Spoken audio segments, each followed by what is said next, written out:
Jamkan sariya bulo la jabaka ko fu ka wala mando ko ne on dole ya ko jamkan kono bi jamkan sariya bulo amale nyashi mima o de ye jongar la kuna funu kolashili maka kuna funu kerengera ni kolashili babu bina sigorika haklina abibla mine min kono o de ka fo baraka yoro la patroni aka baraka lo ni nyogonche bara nyugon kan ga tugu jumena haka jumu me patron bolo aka baraka lawka bara ko mu konana o haka me banro jumena ka kayni baraka lawka to la kuna funu uka jongar la kuna funu o be damene yoro jumena be laba ro jumena babu asuguno ndeka wala anga ma wolele ma jolendo mu me barain konana ko sebe a joro falendo barain asabatilla akaseka don hakuna ni ndo de tam du jour vie privée et vie professionnelle où s'arrête le contrôle de l'employeur et où commence la protection des données personnelles de l'employé hakuna abesugo deka ma wolele docteur Mamadou Ali Aïdara, directeur des affaires juridiques, de la conformité et du contentieux de l'autorité de protection des données à caractère personnel. On a l'habitude de faire nous comme ina. Voilà, amé autorité APTP, ama président faux, professeur, ama faux, quoi c'est vrai qu'à Walimando, anga tisera ma kunu, Europe, aye ma dama mumina jamuka inke kaba, au kuna foni. Bela jenen kelno bololo utiliser la kelaibi. Mama be en tout cas duwa konona hali to dawla bololo telephone mu mambolo bitaka ame kuna fun chama soro bara nunga ga chugumuna na ala sona amanda do la ka fese nen au ka sega bo kumbana angana nyere churu sababu do seve soni ame do babu kono inshallah.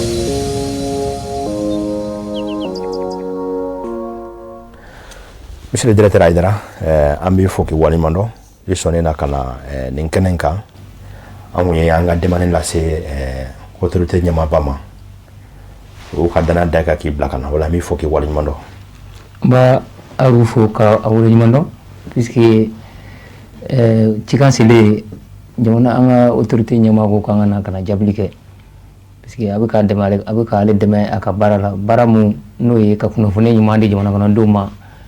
uka hakeu nu komunu wajibele nu uka donc amba rufo la foli jaranyo ko sebe nango ko barakelaw ni o ka patron kuma dola hali jamana yere ka forwa cegada do bisaka bla konnana akala chugo baranyoro la nyemo do be menay secteur privé ta ma be barakelaw ta ou bla barala kalo sara de be awno nyogonche mais o ko fe amayi dispositif be ke no e caméra de surveillance yo be bla fa be fe barayoro la o ko num me ke sananga do babu yere kono ko sebe ama fe ka ida do la ka amblasra hakemu me barakela bolo hakemu me barakeden bolo o yoron nuna video surveillance num blali anda fani kollo musaka yala basina amba fo ni question bi be ba doni tara entreprise la bi kamini ibismila yoro jarta be ou bien Femme les dispositifs de contrôle sur le lieu de travail. Jata caméra au bout là, contrôle dispositif de contrôle d'accès au bout là, femme ni d'autres cartes maille, d'autres boulot de moni, d'autres photos. Pour que casse la téméra de conala. Femme nous demanda nyemo ko ni anga texte takalaje. Ni mo tara do barala nama ko lien de subordination ni sonanga son barama i sonanga je ika yerma bla hakedo be ka jon ko di ka barake nyamama donc ni sona barama je barakero nyama nale ale barakero représenter nama ko représentant légal barakero nyama barakero tokola barakero ka hakedo bika o hake no yi ka ika baraje temne est ce que baramu confier la kara cegada jamana ka cegada o akara kayre cegada est-ce que barakero cegada baramu confier la est-ce que bika ke gagné na soro etika ke gagné barakero yamarele do sharia kono aka jidi barakero bon nous barakero nyama bu représenter ale yamarele do sharia kono aka fond blasinga fond mu se ka ale permettre ka don na soro biki ka barenge ka nye ou bien na soro bika na erla bu etika ta erla itina erla do be wina do be lutina ere donc barakero hake ba bolo ka fond blasinga ka dabne registre la tɔgɔ bɛ se papier kayiba mun kɔnɔ kana se caméra ma o y'a fɛn dɔ ye kana se fo fɛn minnu bɛ yen n'i nana i bɛ carte da ou bien n'i nana i bɛ tɛgɛ da fɛn minnu ou bien n'i nana i bɛ jata baarakɛyɔrɔ yamaruyalen don jamana textes fɛ a ka olu bila sen kan mais nka b'a la donc sani ale k'o bila sen kan jamana textes n'i y'a daminɛ ka daminɛ code de travail la ka na bila fo jamana ye sariya kɛrɛnkɛrɛnlen minnu ta bi minnu bɛ adamadenw tɔgɔ la kunnafoni kɔlɔsi n'an k'o ma ko loi numéro 2013-015 ka daminɛ o textes la ka na bila fo kana se fo loi numéro 2013 ma i b'a ye a fɔra ko hakɛ b'i bolo k'i ka baarakɛyɔrɔ surveiller k'i ka baarakɛlaw contrôler mais hakɛ bɛ baarakɛlaw fana bolo baarakɛyɔrɔ la dan man ka kari o hakɛ la o hakɛ fɔlɔfɔlɔ ye jumɛn ye sariya b'a fɔ n'i ye code de travail ninnu fɛnw ta k'a lajɛ san'an ka se loi portant protection des données personnelles ma a b'a fɔ n'i bɛ fɛ ka nin fɛn ninnu sigi n'an b'a fɔ ma ko les outils de surveillance n'i bɛ fɛ ka ninnu sigi baarakɛyɔrɔ la fɛn dɔ de bɛ yen kan olu kɛ fɔlɔ jumɛn i n'a fɔ ni baarakɛlaw ka lasigidenw b'a fɛ i n'u bɛ jɛ a bɛ kuma fɔlɔ i b'a ɲɛf'u ye mais n'i ye sariyaw ta k'a lajɛ doctrine n'i ye livrew ta k'a lajɛ ani fɛn wɛrɛw ta olu b'a f'i ye ko non kunnafoniya dɔrɔn de bɛ d'u ma u tɛ se k'a bali parce que n'i nana n'a ye u b'a fɔ ko ka se k'i ka baarakɛyɔrɔ jateminɛ k'a sécuriser ani ka jateminɛ baarakɛlaw bɛ ka baara kɛ o ye ka hakɛ de n'an b'a fɔ ma ko intérêt légitime o ye baarakɛyɔrɔ ka hakɛ ye baarakɛlaw kan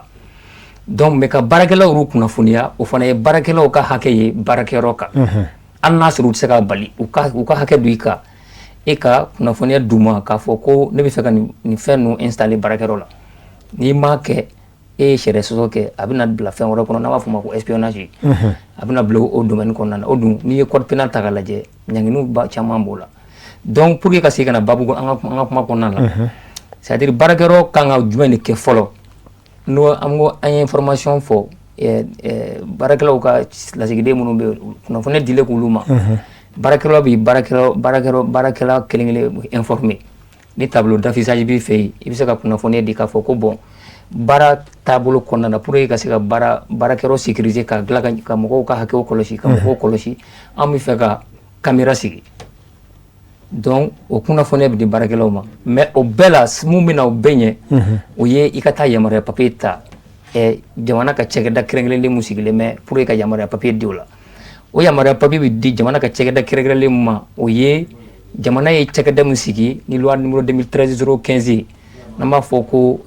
autorité de protection des données à caractère personnel n'an ko APDP donc i bɛ passer ka taa yamaruya papier ta yen donc pour que e ka se ka autoriser e ka se ka o baara ninnu kɛ o de ye fɛn ye fɛn minnu kan ka kɛ fɔlɔ sani i ka minɛ ou bien outil ninnu bila ka se ka baarakɛyɔrɔ contrôler ou bien ka se ka baarakɛlaw ka nani heure ye an'u ka taali heure pour que ka se k'olu dɔn voilà donc d'accord mais o yɔrɔ la sisan nɔ an bɛ don min na i ko bi comme an bɛ ka kuma ni actualité ye autorité la donc maa si yamaruyalen tɛ jamana kɔnɔ i ka se ka caméra ta i yɛrɛ ye en tout cas dispositif ninnu n'o ye caméra de surveillance an bɛ to k'a ye yɔrɔw la ka jaw filmer n'a ye dɔw yɛrɛ i b'a ye n t'a dɔn n'a sigicogo de don i b'a sɔrɔ a bɛ kɛ a sigicogo la i b'a fɔ k'a dɔw bɛ carré kɔnɔna yɛrɛ kɔnɔ donc démarche jumɛn bɛ kɛ autorité la walasa ka se ka o yamaruya ninnu sɔrɔ est ce que mɔgɔ min yɔrɔ ka jan n'i tɛ Bamakɔ n'i bɛ région kɔnɔna ninnu na misali la i bɛ Sikaso i bɛ Segu walima i bɛ Buguni o n'a ɲɔgɔnna ninnu yala i bɛ se k'a sigi yɛrɛ ma k'a sɔrɔ i ma autorité ladɔnniya n'i bɛ o yɔrɔ ninnu na mun tɛ Bamakɔ ye ou bien diyagoya yɛrɛ de don ka passer autorité fɛ bi i b'a dɔn monsieur Suntura i b'a dɔn ko jamana ye layidu dɔw de ta sur le plan international k'a fɔ a bɛ jamana kɔnɔdenw ka hakɛ kɔlɔsi n'i bɔra yen n'i nana don an ka jamana yɛrɛ kɔnɔ jamana sariya sunba n'an b'a fɔ ko la constitution la norme fondamentale o jɔsen 12 a ye jamana ye a fɔ jamana yɛrɛ ye a wajibiya yɛrɛ kan k'a bɛ jamana kɔnɔdenw ka hakɛ kɔlɔsi donc jamana tɛ se ka nin effort ba bɛɛ fourni ka tila ka na cakɛda wɛrɛ sigi o cakɛda mun tɔgɔ ye ko APDP k'a fɔ ko bon o cakɛda n'i y'o sariya m'o sigi ni o article fɔlɔ ni article 2 ta k'a lajɛ article fɔlɔ b'a fɔ ko jamana bɛ layidu ta k'a fɔ maa o maa bɛ Mali kɔnɔ i kɛra diɲɛ nationalité fɛn o fɛn i kɛra tant que i bɛ Mali kɔnɔ i ye cɛ o i ye muso ye o i bɛ diinɛ na o i tɛ diinɛ na o i ka hakɛ jamana b'a kɔlɔsi tant que ka tɔgɔla kunnafoni tara ka baara kɛ n'a ye jamana ko ale b'a yɛrɛ wajibiya ka fɛnw bila sen kan pour que ka se ka o tɔgɔla kunnafoni kɔlɔsi donc o de la n y'a fɔ jamana ye APDP sigi donc APDP ka compétence c'est-à-dire ale bi se ka daminɛ Mali kun fo Mali kun c'est-à-dire i bi diɲɛ yɔrɔ o yɔrɔ i man ka foyi de kɛ tɔgɔla kunnafoni na dans le cadre professionnel fo APDP ka bɔ a kalama a yɛrɛ ka yamaruya d'i ma o misali fɔlɔ ye jumɛn ye jamana yɛrɛ mun ka bon ni fɛn bɛɛ c'est-à-dire kuma fɔ cogo dɔ kosɛbɛ a faamuya don jamana yɛrɛ b'a a wajibiya yɛrɛ kan k'a fɔ n'ale bɛ texte ta tant que jamana yɛrɛ bɛ fɛ ka texte ta texte min bɛ sariya sen ta sariya sen min bɛ adamaden tɔgɔla kunnafoni kɔlɔsi jamana yɛrɛ wajibiya k'a yɛrɛ ka loi numéro 2013 kɔnɔ k'a fɔ k'ale yɛrɛ jamana tɔ ale bɛ APDP saisi APDP k'ale bilasira donc an b'a fɔ ma demande d'avis jamana yɛrɛ bɛ APDP saisi jamana ka création de traitement fɛn o fɛn bɛ yen n'a b'a kɛ ni jamana bɛna diɲɛ fɛn o fɛn kɛ mun bɛ maga adamaden tɔgɔla kunnafoni na fo n'a kɛra fɛn bɛ jamana yɛrɛ y'a fɔ texte kɔnɔ fɛn minnu man ka sumaya la n'a fɔ fɛn fɛn bɛ sécurité ni défense ni fɛn ninnu na la question des secrets de défense les secrets de défense ni fɛn ninnu olu dɔrɔn de t'a la sinon n'o tɛ jamana yɛrɛ y'a fɔ ko texte ale yɛrɛ bɛ texte fɛn fɛn ta ale b'a sumaya APDP la pour que ka APDP k'ale bilasira o ye jamana ye jamana tila ka wajibiya jamana kɔnɔden i kɛra diɲɛ nationalité fɛn fɛn i kɛra chinois i kɛra japonais i kɛra français i kɛra russe tant que i bɛ Mali territoire sanfɛ tant que i bɛ fɛ ka mɔgɔ tɔgɔla kunnafoni ta mɔgɔ minnu bɛ Mali territoire sanfɛ e wajibiyalen don e ka taa APDP la ka taa yamaruya papier minɛ i kɛra diɲɛ yɔrɔ o yɔrɔ ka daminɛ Bamakɔ ka taa Segu Sikaso Kidal Tawudeni Tinzawatène i bɛ kɛ diɲɛ yɔrɔ o yɔrɔ tant que i bɛ tɔgɔla kunnafoni ta dans le cadre professionnel i jagoyalen don i ka taa APDP la i ka autorisation ɲini donc n'i y'o ta k'a lajɛ a kɛra vidéo surveillance ye o a kɛra gestion c'est-à-dire baarakɛlaw ka papier tɔgɔla kunnafoni n'u ka document administratif minɛni o a kɛra baarakɛlaw sara de dili ye o a kɛra diɲɛ fɛn o fɛn bɛ yen n'i baara ma de tɔgɔla kunnafoni ta ka baara kɛ n'a ye e wajibiyalen don i ka passer APDP la ka taa autorisation minɛ yɛlɛma kurani minnu donna na ka daminɛ san 2024 ka se sisan ma parce que ka daminɛ san 2015 fo ka taa se san 2024 ma a tɔgɔla kunnafoni baara bɛɛ tun bɛ kɛ fu la sisan jamana ye yɛlɛma dɔ don a la waati dɔ la jamana ye décret dɔ ta k'a fɔ ko bon minnu bɛ tɔgɔla kunnafoni ta ka baara kɛ n'a ye hakɛ dɔ bɛ yen i b'o sara i n'a fɔ a bɛ kɛ jamana tɔw la cogo min na mais Mali ta différence ye mun ye parce que à l'époque jamana ye minnu bɛ ka texte baara kɛ jamana y'a f'u ye k'u ka jateminɛ kɛ u ka fɛn bɛɛ kɛ pour que a kana bɔ jamana kɔnɔdenw ka se kɔnɔ c'est pourquoi i b'a ye Mali ta da ka nɔgɔ ka tɛmɛ yɔrɔ caman kan yɔrɔ jamana pays dɔw la i b'a ye san o san de a wari bɛ sara o Mali ta ye san 3 ani o ye vidéo sur caméra ninnu ye sinon a tɔ bɛɛ san 5 ye voilà i bɛ wari sara san 5 n'a sɔrɔ caméra ni caméra b'i ka so domicile la o ye san 3 ye 5,000 mais ni entreprise don ou bien ni boutique don olu ye 20,000 ye san 3 kɔnɔna na donc maa o maa tant que registre ni entreprise don o ye déclaration normale ye n'a sɔrɔ a ti numéro min bɛ carte d'identité sanfɛ n'a ma ko NINA n'a sɔrɔ o t'a la parce que n'o b'a la o ye données sensibles ye o ye données ye ko données mun n'a données kan ka kɔlɔsi kosɛbɛ puisque mɔgɔ min mana i ka numéro NINA sɔrɔ a ka fɛn b'a bolo i ka NINA in numéro in kɔfɛ e ka fɛn information bɛɛ de b'o kɔfɛ c'est pourquoi jamana yɛrɛ ko ka ba don a la kosɛbɛ n'i ye texte ta sariya min bɛ NINA créé Mali la n'an b'a fɔ loi numéro 2006-040 o sariya de bɛ NINA créé Mali la a sariya ko tellement que NINA ka ɲi numéro NINA in ye numéro kelen de don identifiant unique de don donc o numéro NINA de kan ka numéro bɛɛ remplacer administration na pour vous dire combien ce numéro est important aux yeux de l'État voilà donc n'o b'a la a bɛ demande régime falen a bɛ kɛ demande d'autorisation ye donc a bɛ kɛ 40,000 ye pour l'entreprise pour 3 ans voilà pour 5 ans voilà donc n'o t'a la entreprise ta ye 20,000 ye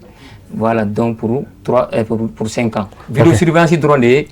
3 ans ye domicile ni entreprise la quoi d'accord mais registre gansan entreprise la o wari ye joli ye registre o numéro NINA tɛ mun na NINA tɛ mun na o déclaration normale i nana ni heure in na i taara ni heure voilà donc o ye pointage yɔrɔ ye donc a f'o ma ko déclaration normale o ye 20,000 ye mais ce que les gens doivent retenir nin wari ninnu a tito APDP la APDP ka pourcentage t'a la pour le moment charia t'a permettre APDP te faire sur la jamana est régisseur de nommé a ta jamana kesu de kono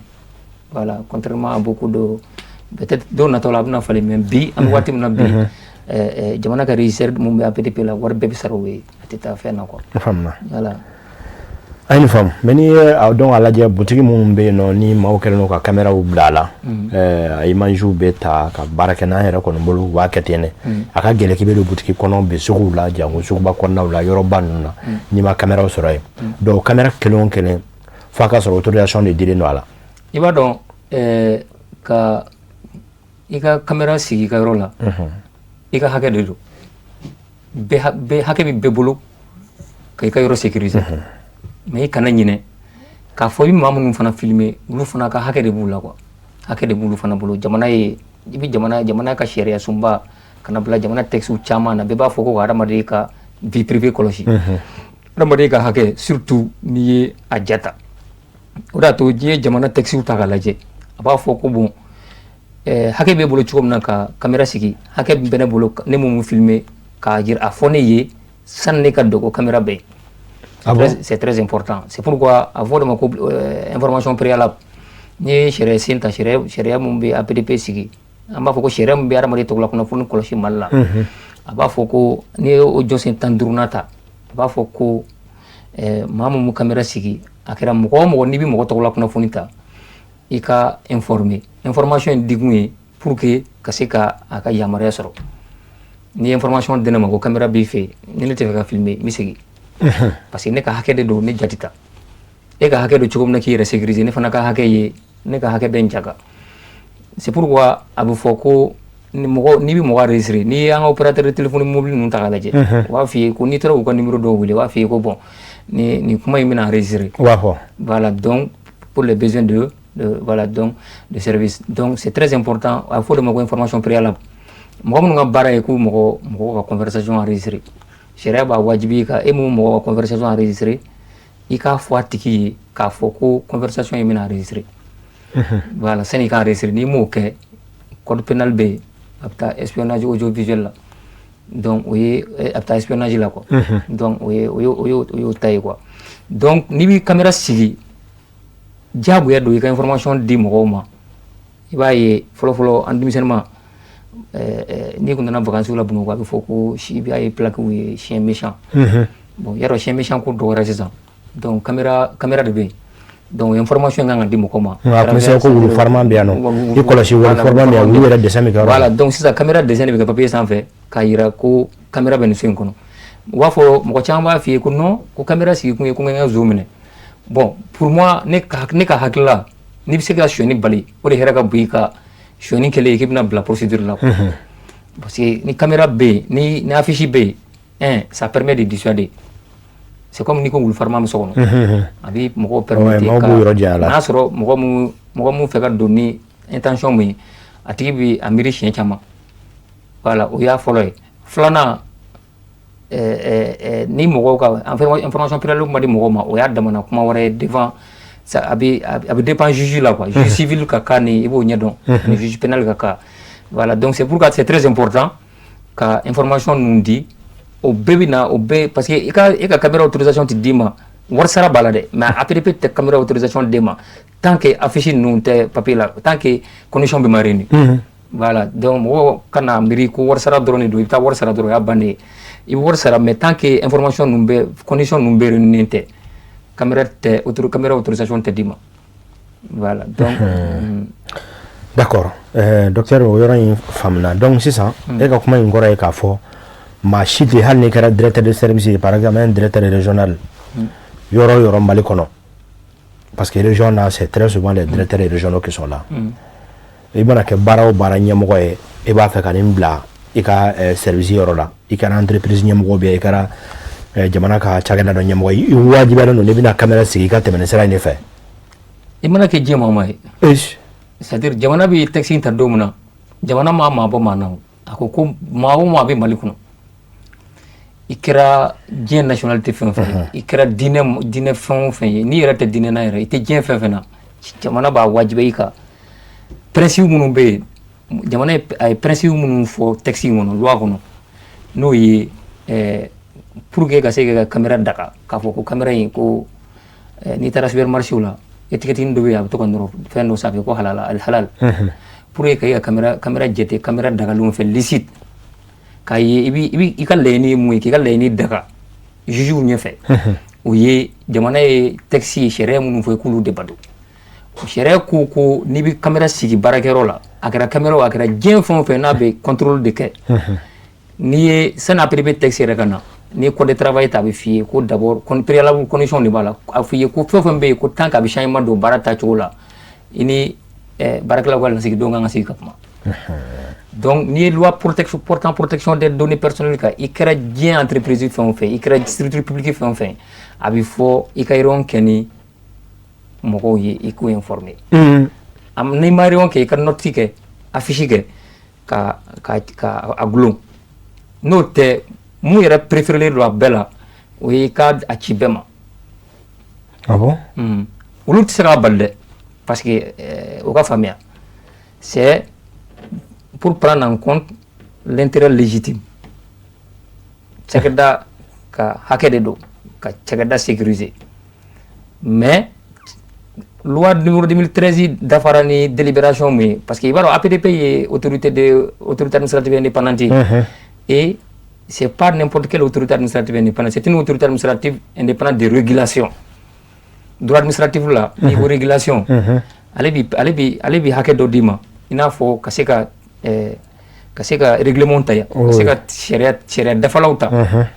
Donc ni sharia defalauta, APDP sharia defalam caméra ka ani fenro munu utiliser barakero là.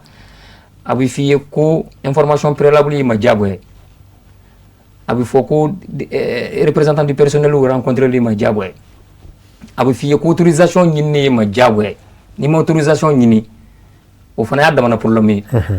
donc il m'a que structure publique il m'a que structure privée différence mu be ni structure privée ni publique ni ñon ci dron oye parce que les services ni décret 2024 0300 mu be afoko war sara donala wa foko les structures publiques à but non lucratif munu te war la do jamana ko ulu te war sara jamana yi sinon ali jamana ka structure munu be na suro bi profit généré donc ulu sumine ulu jagwele no ko hages jamana ka hages sara pour que ni caméra autorisation ka sika dima mala surena ikra tant que bi mal territoire sans fait ibi kam ko ka tawla kuno funi ta ibi kam ko jata ibi kam ko ka téléphone numéro ta ka baraka na e chagada la we entreprise la o kɛra malien o kɛra nationalité fɛn o fɛn jamana b'a wajibiya i fɛ a ye principe minnu fɔ i k'olu respecter n'i m'o respecter i ye sariya sɔsɔ kɛ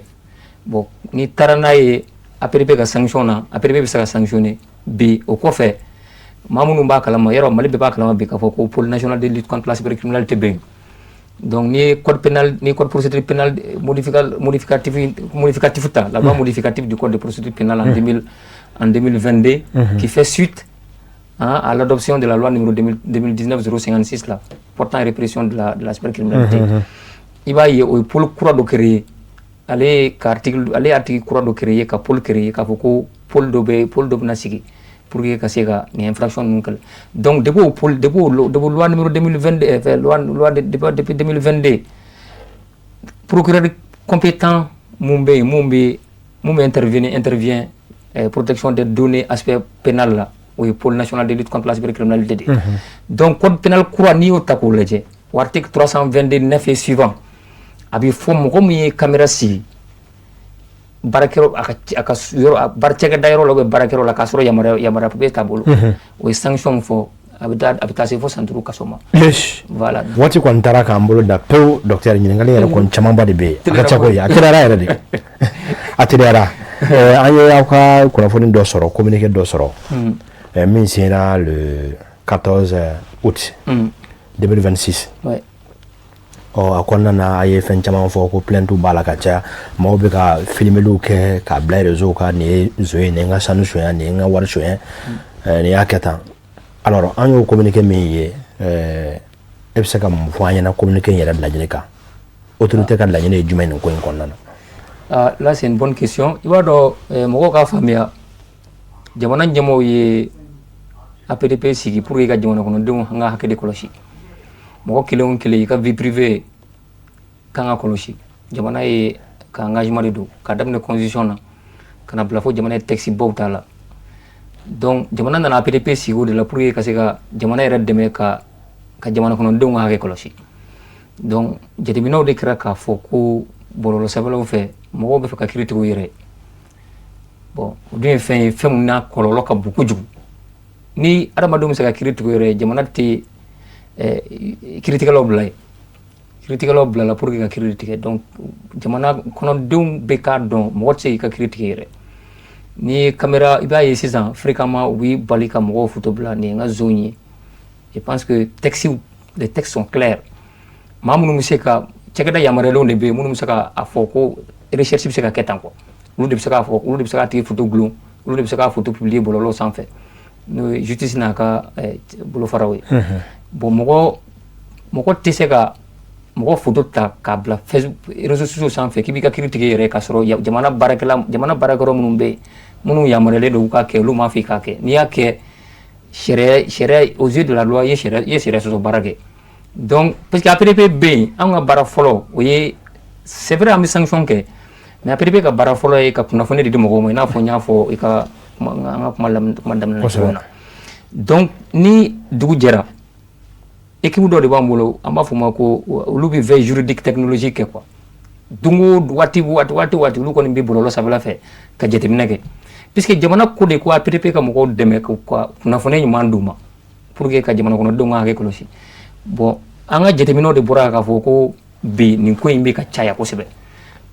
nin ko min ka caya fɛn jumɛn bɛ se k'a bali o ye ka a fɔ mɔgɔw ye peut-être mɔgɔw bɛ k'a kɛ u t'a dɔn k'a fɔ ko kɔlɔlɔ b'a la ni mɔgɔ i b'a dɔn ko ba kelen bɛ yen ni mɔgɔ y'a dɔn ko kɔlɔlɔ b'a la mɔgɔw t'a kɛ donc APDP diyagoyalen don n'an ye nin ko ninnu ye ka a fɔ mɔgɔw ye u kana kɛ kɔlɔlɔ b'a la quoi parce que ni i ye mɔgɔ photo ta k'a publier a bɛ se ka kɛ a tigi e bɛ k'a miiri ka kɛ mun ye i b'a sɔrɔ o tɛ a tigi t'o ye bon e dun y'a fili fiɲɛ fɛ ka ban k'a fɔ ko nin ye n ka zone ye n'a sɔrɔ a ma kɛ sonyɛni don n'a sɔrɔ zone tɛ dun a kiiri dun ma tigɛ kiiri si ma tigɛ fɔlɔ k'a fɔ ko zone don donc faamaw de mɔgɔ jamana ye cɛ maa minnu sigi a baara kama kɛrɛnkɛrɛn ma n'o ye justice n'a a tɔ olu de b'a dɔn a kan ka kɛ cogo min na fɔlɔ donc mɔgɔw k'a dɔn k'a fɔ ko a ko ninnu kɔlɔlɔ dan tɛ n'i ye loi portant protection des données ta n'i ye photo publier ou bien n'i ye mɔgɔ ka voix ta ou bien n'i ye mɔgɔ ka fɛn dɔ ta kɛ mɔgɔ la jamana ma fɛn min ma daga a bɛ se ka kɛ sanction ye ma APDP bɛ se k'i sanctionner i n'a fɔ pôle national de lutte contre la cybercriminalité fana bɛ se k'i sanctionner cogo min na. A diyara n ye docteur waati b'a la n bolo pewu waati kɔni b'a la n'o tɛ a ka d'an ye an ka fɛn in walawala n'ale b'a la k'a fɔ ni professeur Mamadou Samassekou sɔnna ka yamaru d'a ma dɔwɛrɛ an na sigi fana journalistes fana y'u ka ɲininkali caman don an da k'a fɔ n'a fɔra k'an ka yamaruya ɲini ka mɔgɔw photo ta k'i wele k'an bɛ nin photo bila k'a bɛ bila chantage ni fɛn minɛn kɔnɔ ni professeur ye yamaruya d'a ma le président de l'autorité an fana bɛna sigi o ka don nataw la ka maaw kunnafoni dakuruɲɛ kelen dɔrɔn de tora sisan nɔ bi sigi kuncɛli la. An b'aw fo mɔgɔw k'a dɔn ko journalistes ka photo ta parce que c'est très important sanni an ka wuli mɔgɔw k'a dɔn ko texte protection des données n'i y'a ta k'a lajɛ diɲɛ jamana bɛɛ la a tɛ appliquer journalistes kan parce que journalistes ka texte wɛrɛ bɛ yen i b'o dɔn ka tɛmɛ ne kan a ka loi de 2000 bɛ yen journalistes olu de bɛ journalistes régir bon tout simplement k'aw fo ka an ka ɲɛmaaw ka tɔgɔ la k'aw fo ka barikada puisque nin ye anw ka baara fɔlɔ de information et sensibilisation bon n'an ye mɔgɔ sɔrɔ o la mɔgɔ minnu bɛ k'anw dɛmɛ o la merci an b'u fo k'u waleɲuman dɔn a diyara n ye ala k'an to ɲɔgɔn ami n'ale b'a la k'a fɔ waati wɛrɛ an na segin ka na o de bɛ dan sigi bi jɛmukan sariya bulon na ka whatsapp numéro di aw ma k'a fɔ nin tun ye hakilina ye bi ni ala ma basi kɛ waati nataw la ni an ye autorité ɲɛmaa ka yamaru sɔrɔ n'o ye professeur Mamadou Samassekou ye le président de l'autorité de protection des données à caractère personnel an na segin ka na masala o hakilina wɛrɛ ninnu kan ne b'a fɔ a k'an bɛn don wɛrɛ bi jɛmukan sariya bulon an bɛ u fo k'u waleɲuman dɔn welele docteur Mamadou Ali Aidara ale kun y'an ka bi ma welele an b'a fɔ ni aw an na ɲɔgɔn sɔrɔ don wɛrɛ jɛmukan sariya bulon salamu aleykum warahmatulahi taala wabarakatuh.